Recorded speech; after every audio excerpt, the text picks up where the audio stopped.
عربيات وفلل وشركات وشاليهات، كل ده من على التيك توك. الناس بتسأل الفلوس دي جت منين؟ ده مش مجرد فضول، ده باب هيفتح لك عالم غريب مليان قصص عن الأموال والمافيا والقوانين اللي بتحاول تمسك كل ده. سنة 1920 الولايات المتحدة طلعت قرار تاريخي: ممنوع تصنيع أو بيع أو شرب الكحول. القانون كان وطني ودستوري، لكن زي ما بيقولوا المنع بيولد الفرص. فجأة ظهرت عصابات منظمة تهرب الخمر بالليل وتوزعه بالنهار. من الآخر سوق سودا. الأرباح كانت مهولة، ملايين الدولارات بتدخل جيبهم. لكن في مشكلة بتقابلهم: الفلوس دي ما كانش ليها ورق رسمي، ما ينفعش تدخل البنوك من غير ما تتفتح أسئلة محرجة من نوع من أين لك هذا. الحل العبقري إنهم يشتروا محلات شكلها قانوني تشتغل قدام الناس عادي، ويدمجوا أرباح الخمور مع أرباح مشروعات نظيفة. العصابات دي قررت وقتها شراء محلات تبدو قانونية وفتحها لغسيل الملابس على مستوى الولايات كلها. كانوا بيدمجوا أرباح الخمور مع أرباح المشروعات النظيفة، ومن هنا ظهر مصطلح غسيل الأموال. حتى لو بعض المؤرخين شايفينه إنه أسطورة، المعنى نفسه اتثبت في ذهن الناس. نيجي لشخصية مشهورة اسمه آل كابوني.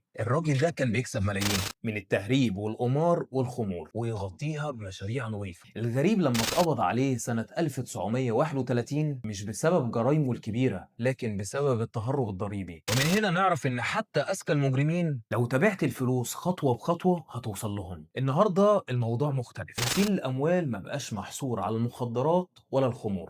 العالم الرقمي فتح ابواب جديدة. التيك توك اصبح ساحة مثالية لغسيل الاموال لايف، هدايا رقمية، آلاف التحويلات تتحول دولارات. شكل العملية بريء، لكن الحقيقة بعض الفلوس ممكن تكون أرباح نشاط إجرامي مخفي. المشكلة إن ملايين المعاملات بتحصل كل يوم، تتبعها صعب والدقة أحيانا أقل من المطلوب، وده بيخلق بيئة خصبة لغسيل الأموال، خصوصا في الدول اللي النشاط الرقمي بيتم فيها بسرعة. في مصر شفنا الظاهرة بوضوح: محلات بتظهر فجأة من العدم وتنتشر انتشار وهمي، واشخاص برضو ظهروا من العدم وفجأة اتشهروا وبيركبوا احدث العربيات، سفر متكرر وبقى ليهم اسمهم. السؤال هنا: فلوسهم منين؟ عشان كده المادة 2 من قانون مكافحة غسيل الأموال رقم 80 لسنة 2002: أي شخص بيغسل أموال ناتجة عن جريمة يعاقب بالسجن بمدة تصل ل7 سنوات وغرامة مساوية أو أعلى من قيمة الأموال. كل الأموال ومتحصلاتها بتتسحب فورا. في 2024 أجهزة مكافحة جرائم الإنترنت ظبطت عمليات غسيل أموال بأكتر من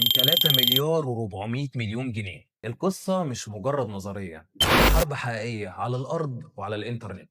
تخيل معايا ان واحد بيعمل لايف على تيك توك، الناس بتبعت هدايا رقميه، كل هديه بتتحول لدولار، ملايين يوميا. الجمهور شايفها مجرد ترفيه، لكن مصدر الفلوس ممكن يكون تجاره ممنوعه او نشاط اجرامي. ولو عايز تشوف القوه الحقيقيه فكر كده: لو تتبعت كل دولار خطوه بخطوه هتوصل للمجرم الاصلي. زمان غسيل الاموال كان في مغسله، النهارده في لايف على تيك توك ومحلات مشهوره في كل حته. حقيقي الجمهور محتاج ان هو يكون واعي اكتر من كده. السؤال اللي لازم نسأله نفسنا: الفلوس دي مصدرها ايه؟ وهل كل اللي بيظهر على الساحة من عدم بريء فعلا ولا لا؟